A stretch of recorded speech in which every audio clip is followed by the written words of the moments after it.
Welcome to this demonstration of my artifact in my science and technology unit.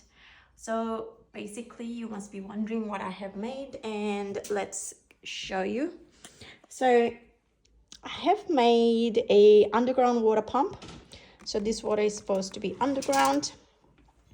I have used the LED light, the speaker, the switch which has been turned upside down, and a battery and water pipe and a pump. So I'm going to show you how it's going to all work. Basically, I'm going to turn on this switch over here and the buzzer working, and then there is the water being pumped out, and then that's the pump pumping the water, going all the way down, the pump and the buzzer.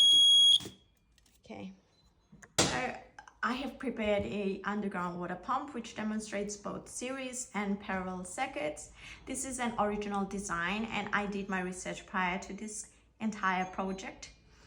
As you could have seen earlier, that I had a bulb and a speaker and the switch, and it was quite fascinating for me when I was doing this project. So basically, this is a water pump which is connected to a battery via a switch.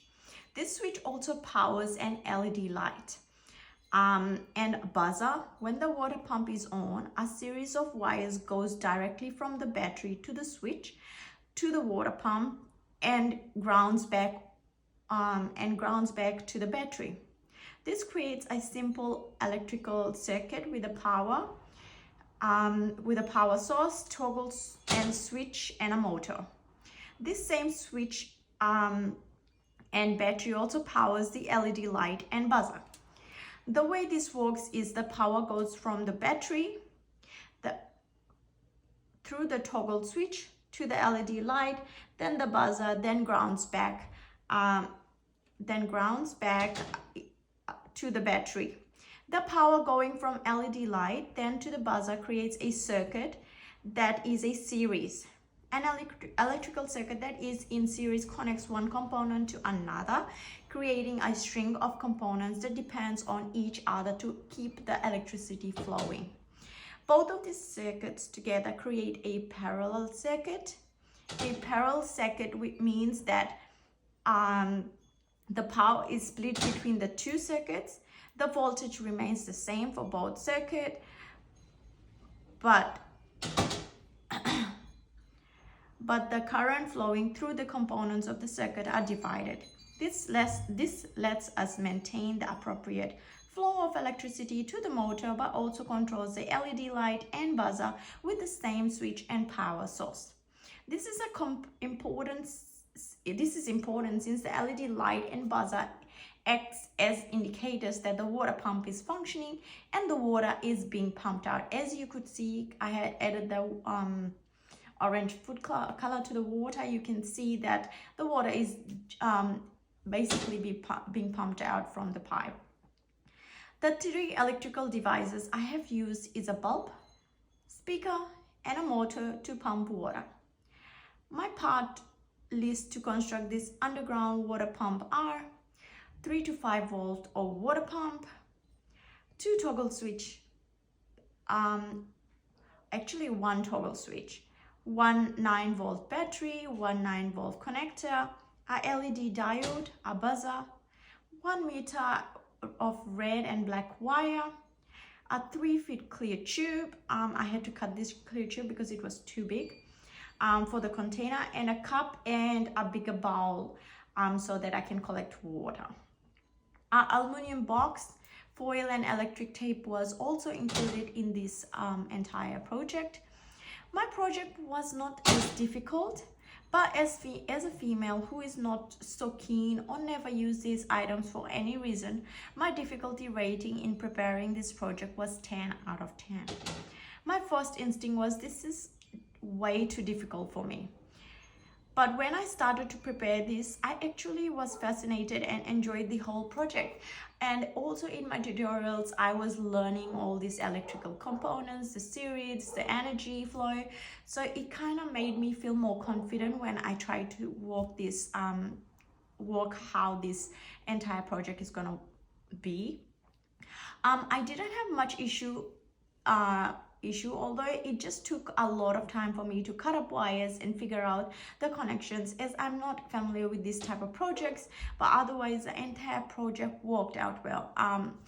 I think just basically cutting and wrapping the wires, I really wasn't familiar with it, and I did it, but I actually did it, and it turned out well. The budget for this project was $50, and I could find everything in JCar, Bunnings, but I only ordered the water pump from eBay because there was none anywhere else. And it's a very small water pump, so you couldn't even find it with the wires in an aqua shop. Below is my electronic diagram for my underground water pump, which shows how the wires has been connected and how it is used to run difficult circuits. So basically, these are my diagrams. So this is diagram number 1, how the connection goes. And this is my second diagram, which I have attached it in the research, which I'm going to be submitting in the reflection section. So the red wires shows the red wires, obviously, and the white wire shows the black wires. There's a LED light, buzzer, container, water pump, and a 9V battery. So I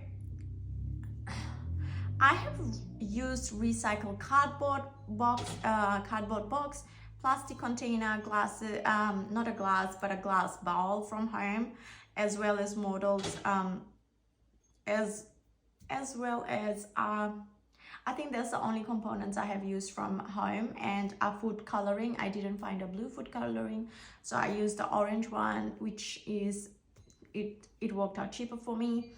But then I bought all the electrical equipments, which I don't have it at home. In this project, I have learned how series and parallel circuit work. A series circuit is a circuit where all components are connected end to end to form a single path for the current to flow. The circuit that is in series is the LED light and a buzzer, due to the components being connected to each other end to end. So the difference between the two circuits are that in series circuit, the same amount of current flows through all components placed in it. On the other hand, in a parallel circuit, the components are placed in parallel with each other due to which the circuit spills the current flow. A parallel circuit comprises branches so that the current divides and only parts of it flows through any branch, which I have demonstrated in this project is where the LED light and the buzzer are together as a series circuit, and the water pump is another single circuit. These are all connected to the same power source, so both of these circuits together make a parallel circuit.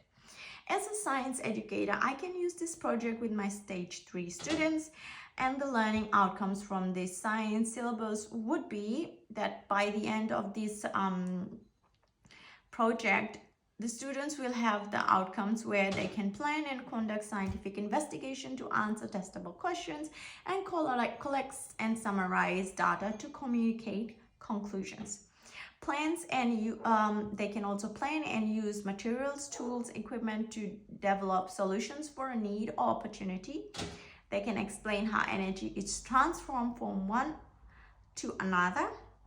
I think by the end of this entire project, the students will be able to achieve to transfer and transform of energy. The inquiry question I can use is, what type of energy transformations can become observed?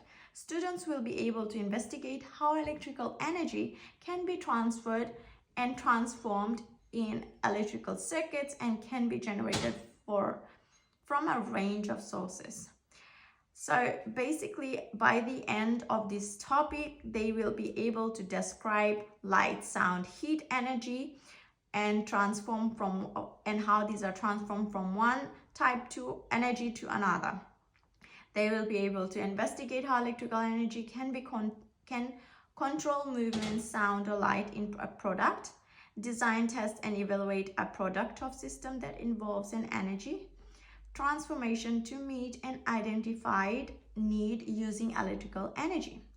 So basically, this topic about energy and the groundwater pump, we can use it in different KLAs. So I think the main KLA we can use it is in our English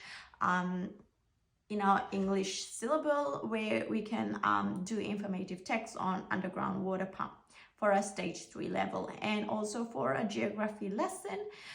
That's the other KLA they can use to find how water production is in Australia and go and visit those sites. That's all for now. Thank you. I hope you enjoyed my project.